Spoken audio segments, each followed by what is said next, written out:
Hello students, this is your Hindi lecture. Yes, 10th class आप लोगों के पद्य भाग में आज हम कविता करने जा रहे हैं कन्यादान, जिसे ऋतुराज जी द्वारा रचा गया है। इस कविता में ऋतुराज जी ने एक माँ की मन की उस स्थिति का वर्णन किया है जिस समय वो अपनी बेटी को विदा करती है, उसका कन्या दान करती है और उसे ससुराल में रहकर किस तरह उसे रहना है, कौन कौन से उसे वहां पर किन चीजों का उसे ध्यान रखना है, उस सब की उसे शिक्षा देती है, उसे बताती है कि उसे कैसे ससुराल में रहकर सबसे व्यवहार करना है और किस तरह उसे अपना ख्याल रखना है। ठीक है, अब देखिए फर्स्ट लाइन देखिए, कितना परमानिक था उसका दुख लड़की को दान में देते वक्त।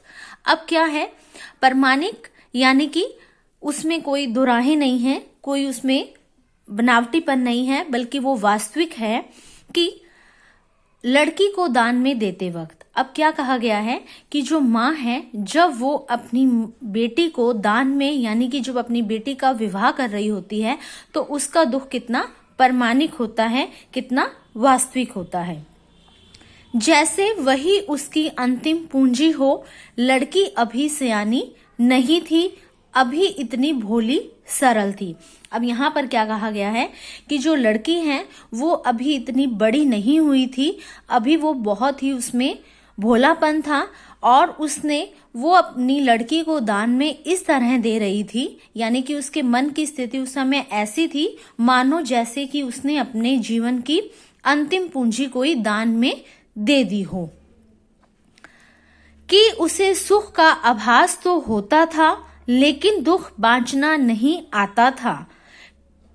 पाठिका थी वह धुंधले प्रकाश की, कुछ तुकों और कुछ लैबन पंक्तियों की। अब देखिए यहाँ पर उस छोटी बच्ची के बारे में बताया गया है, उसकी स्थिति बताई गई है कि जो वो लड़की है उसे सुख का आभास तो होता था, यानी कि अभी जो लड़की है वह उसने केवल अपने जीवन में सुख ही सुख देखा है, कोई ऐसी वैसी स्थिति नहीं अभी देखी उसने, किसी भी उसने दुख का सामना नहीं किया, कोई ऐसा बुरा समय उसने अपने जीवन में नहीं देखा।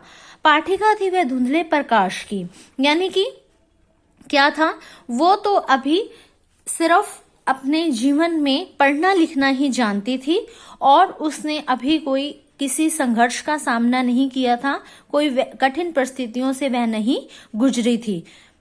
कुछ तुकों और कुछ लैबन पंक्तियों की, यानी कि उसका जो जीवन था वो लयबद्ध क्या होता है, यानी कि बिल्कुल सीधा सीधा चलना, यानी कि अभी उसने केवल अपने जीवन में सीधा और सरल रास्ता देखा था।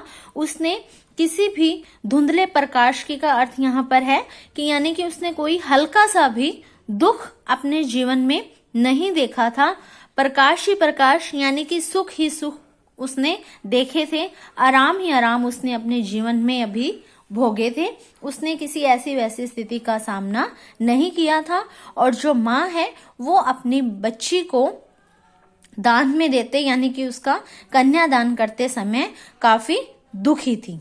ठीक है स्टूडेंट्स, तो अब देखिए इसमें हम काव्य सुंदर्य करेंगे। अब काव्य सुंदर्य अगर हम करते हैं तो इसमें सबसे पहले हम कहेंगे कि इसमें जो माँ है उसके मनोस्थिति का, माँ की मनोस्थिति का और उसके दुख का यहाँ पर यथार्थ वर्णन किया गया है।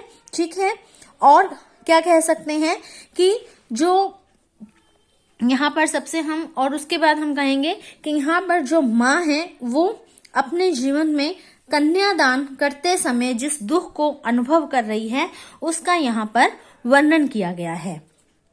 ठीक है, और एक और बात यहाँ पर कि माँ और बेटी के आपसी संबंधों का यहाँ पर वर्णन किया गया है। जो भाषा है वो सहज और सरल है और लोक जीवन की भाषा यहाँ पर प्रयोग की गई है।